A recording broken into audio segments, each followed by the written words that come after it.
কই যাবেন? কবর বলে যাবেন, বাড়ি যাবেন মিয়া।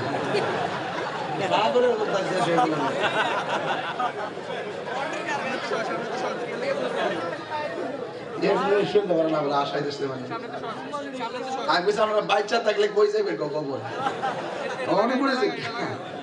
আর কত বাস্তা বাবা। আল্লাহু আকবার জোরে কোন গেলে গা বলেন ইয়া রাসূলুল্লাহ। আর যারা কবর গেছে আর কে বাইতে পারবো? এইজন্য আল্লাহ বলছেন ওয়া মা ইয়াস্তাবিল আহইয়াউ ওয়ালাল আমওয়াত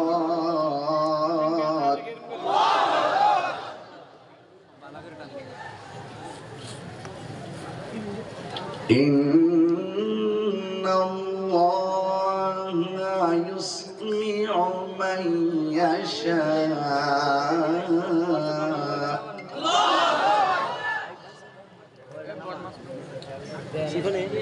বিসমিল্লাহির রহমানির রহিম।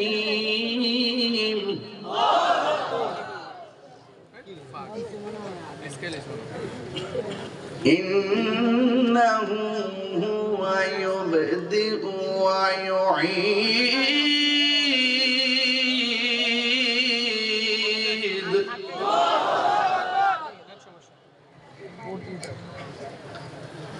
এর আগের আয়াতে পড়ছি যারা মুর্দা যারা জিন্দা তারা এক না, তারা এক না। আমরা ঘরে যদি আগুন লাগে ডাক দিন, আগুন লাগছে রে, ফায়ার সার্ভিসে আগুন নিভাইতে আইব। আর কবর যাওয়ার পর্যন্ত আগুন লাগছে রে, তখন আমরা সবাই আগুন নিভাইতে যাবো, ঠিক কিনা?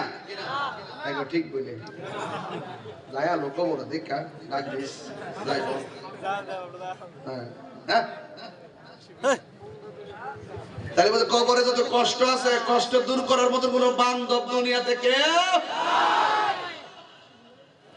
হ্যাঁ ইন্নাল্লাহা ইউসমি'ু মান ইয়াশা। আল্লাহ যারা ইচ্ছা করে তারে কবরে আযাব দেখার ক্ষমতা দান করে। যেমন আমার নবী কবর আযাব দেখার ক্ষমতা আছে। হুজুর আছে না?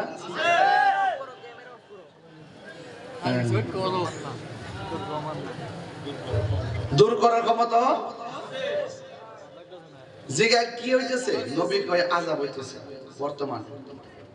কেন আযাব হইতেছে? প্রস্রাব করে পানি দিত না, চুগলখড়ি করত। অতীত ডাল দুইটা লাগাই দিছে, যতদিন কাঁচা থাকবো ততদিন পর্যন্ত আযাব হইতো না। ভবিষ্যৎ আমার নবী অতীত বর্তমান ভবিষ্যৎ সব জানার ক্ষমতা আছে না নাই? নবীকে ক্ষমতা দান করছে কে? আল্লাহ বলছেন ইন্নাল্লাহা ইউসমি'ু মান ইয়াশা। আল্লাহ যাকে ইচ্ছা করেন তাকে কবর আযাব দেখার ক্ষমতা দান করেন। আমরা দেখি আল্লাহ রাব্বুল আলামিন বলেন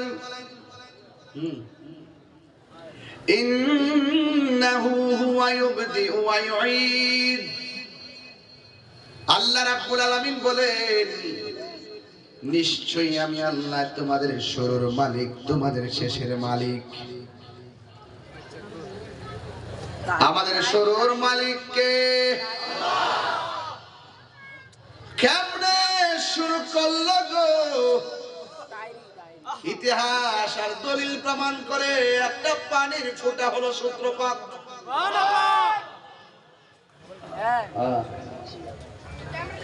এরপরে ওই পানির ফোঁটা রক্তের জমাট বাঁধলো, ওই জমাট বাঁধা রক্তটা গোশতের টুকরা হলো। গোশতের টুকরাটাকে আল্লাহ সুঠাম দেহের মালিক বানাইলেন। দেহের ভিতরে রড ঢুকাইলেন, রড মানে হাড্ডি। এ আবার সোজা হাড্ডি ঢুকাইছে না যে বাঁকা হইতে পারবে না। হাতেও হাড্ডি ঢুকাইছে, হাত বাঁকা হয়। কি প্লাস বানায় দিছে, হাঁটু থেকে গিরা পর্যন্ত মাঝখান দিয়া ভাঙ্গে না। নামাজে বৈঠক করার জন্য আমার আল্লাহ কেমন করে শিকলগুলা বানাইয়া দিছে। আল্লাহ বলে বান্দারে ওই পায়ের তলা থেকে গলা পর্যন্ত আমার নকশা, আমি আল্লাহর কুদরতি ইশারাই হলো। আর আমার আল্লাহ রাব্বুল আলামিন বলেন খলাকতু বিয়াদাইয়া, আর তোর চেহারাটা যেটা আছে ফি আইয়ি সূরাতিন মাশাআ রাক্কাবাক, আমি আল্লাহ তোর চেহারাটাকে নিজের হাত দিয়া যেমন চাইছি এমন বানাইছি। তাইলে আমার চেহারার ডিজাইনার কে? আল্লাহ। তাহলে কালো চেহারা দেখা নিন্দা করো কেন? কালো মাইয়ারে বিয়া করতে গেলে কয় সুন্দর না। তুমি যখন বলো মেয়েটা কালো তোমার পছন্দ হয় না, মেয়েটার কলিজা ভাঙ্গা টুকরা টুকরা হয়ে যায়। আর মনে মনে কই আল্লাহ তুমি আমার কালো বানাইছো, এই জন্য মানুষে আমারে পছন্দ করতেছে না। আল্লাহ বলে ও বান্দা তোর ডিজাইনার কেউ না, আমার আপনার চেহারার ডিজাইনার হলো একজন। জবান খুলে বলুন তিনি কে? মন খারাপ কইলেন না। যেই লোকটা মুখ ফিরাইয়া নিছে মনে করবেন তার চাইতো আরো ভালো কিছু আপনার জন্য অপেক্ষা করতেছে, ঠিক কিনা? এই জন্য আল্লাহ রাব্বুল আলামিন বলেন বান্দা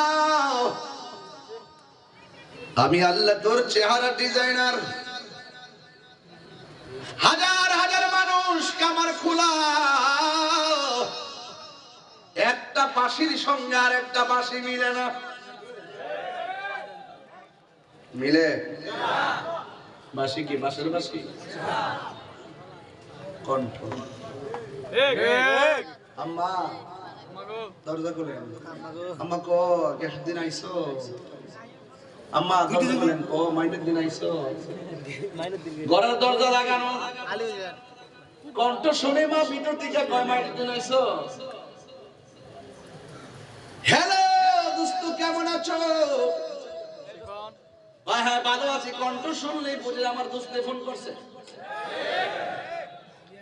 এই যে কণ্ঠের পরিচিতি, বহু রঙের কণ্ঠ আল্লাহ দুনিয়ায় বানাইছে, এটা অন্য কেউ না। জবান করে বলুন তিনি কে? আল্লাহ হলো খালেক, আমরা হলাম মাখলুক। আরে মাখলুক হলো তারা যাদের ঘুম আছে, যাদের নিদ্রা আছে। আর খালেক হইল তিনি যার তন্দ্রা নাই, যার নিদ্রা নাই। লা তাখুযুহু সিনাতু ওয়ালা নাওম। আল্লাহ রাব্বুল আলামিন হলো তিনি যার তন্দ্রা নাই, নিদ্রা নাই। এখন কথা হলো যদি তন্দ্রা নিদ্রা থাকতো কি হতো? আমার যদি কেউ বলে এই কাছের প্লেটটার হাতে নিয়ে ঘুমাবেন, আমি হয়তো ঘুমাইতে পারবো দাঁড়াইয়া, প্লেটও পড়ে যাবে, আমিও দাঁড়ানোর দিকে পড়ে যাবো। আমার আল্লাহ তন্দ্রা নাই, নিদ্রা নাই। আল্লাহ হলো একজন। যদি ডাবল হইতো কি হইতো? আমার আল্লাহ কোরআনে বলেন লাউ কানা ফীহিমা আলিহাতুন ইল্লাল্লাহু লাফাসাদাতা।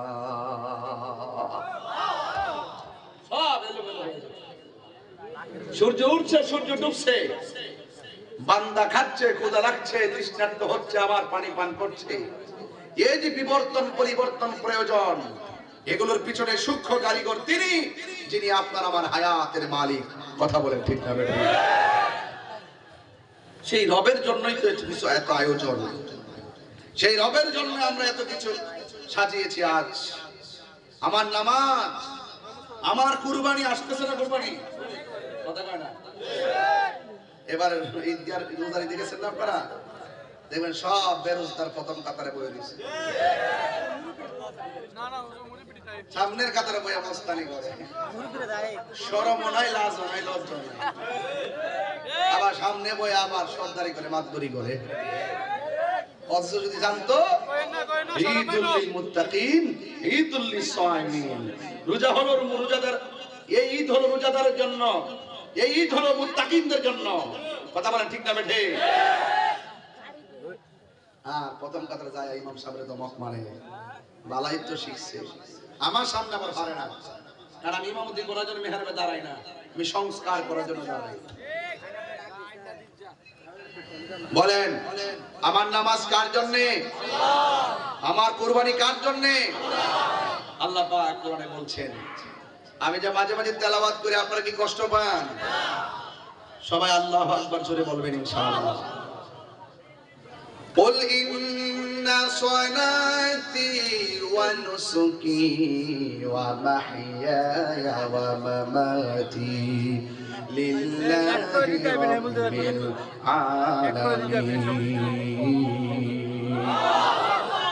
আমার নামাজ, আমার কুরবানি, আমার জীবন, আমার মরণ একমাত্র একজনের জন্য। জবান খুলে বলুন তিনি কে?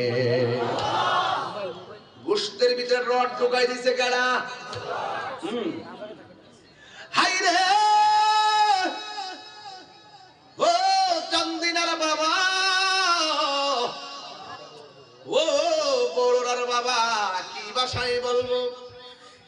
আমার আল্লাহ রাব্বুল আলামিন আমাদেরকে বানাইছে ঠান্ডারবাজি করার জন্য বানাই নাই। আল্লাহ বলে বান্দা তোরে বানাইলাম, একটা কপাল দিলাম, এই কপালটা আমার কদমে লাগাইয়া দিবি। তুমি যখন সিজদায় পড়ে যাবে, আমার আল্লাহ রাব্বুল আলামিন বলে বান্দারে আমি তোমার বান্দা থেকে আমার বন্ধু বানাইয়া নিব। নামাজের কথা বলতেছি, নামাজের কথা। নামাজ ছাড়া কবর গেলে কি তুই ভিডিও করব? এই মুহূর্তে যদি একটা ছেলে তার ড্রাইভার আপনি দাঁড়াও, ওড়ো না দরবারে ডরাই যাচ্ছে, ওড়োস না বাবা, ডরাইস না। কমেন্ট করতে এডি দেখেন তারে। শুনেন, এই মুহূর্তে যদি উনারে বলি যে গুরুস্থানে যায় একটা ভাঙ্গা কবরের ভিতরে ঘুমাই থাকবা, এই মুহূর্তে যখন রাতে 2টার সময় যাইবা নি একটা ভাঙ্গা কবরের ভিতরে রাতে বেলা ঘুমাইতে পারবা? ডরা কি করে? ডরা ওকর নিজের বাপের কবরটা যদি ও ডরা, ডর নাই, ভয় পায়নি। এই লোকটা মারা যাওয়ার পরে জন্ম জন্ম সেই ঘরে পড়ে থাকবে। আর কথা কোন ঠিক কিনা বলুন? একটা বার তো ভাবেন না আপনারা, নিজের টিনের ঘরের ছাদ, নিজের টিনের ঘরের চাল যদি ছিদ্র হয়, বৃষ্টির পানি যদি পড়ে এই ছিদ্রটা বন্ধ করে দেওয়া হয়, অথচ আপনার বাবার কবরের ভিতরে পিপিলিকার গর্ত দিয়ে গলা পর্যন্ত পানিতে হাড্ডিগুলো ভাসতেছে, দেখার কোনো খবর নাই, উপকারের সুযোগ নাই। এটাই হলো বাস্তবতা, কথা বলা ঠিক না বটে? এটাই বাস্তবতা। এই পৃথিবীর কেউ কারো আপন হয় না, একমাত্র আমার আপনার আপন হবে সোনার মদিনা ওয়ালা। সেই নবীর শান শুনলে কষ্ট লাগে, নবীর শান শুনলে বুকে আগুন ধরে যায়, অথচ আমরা নবীর শান ছাড়া কিছুই বুঝি না।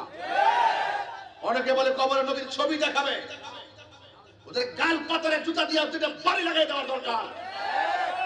কবরে কি ছবি দেখাবে? কবরে আমার নবীর সরাসরি থাকার ক্ষমতা আছে। তুই দেখবে কেমনে? তোর চোখে তো লাগাইছস আবু জাহেলের চশমা, আমাদের চোখে লাগাই সিদ্দিক আকবর চশমা। হাত তুলে বল, হাত তুলে বল, ঠিক কিনা? আরে তাকবীর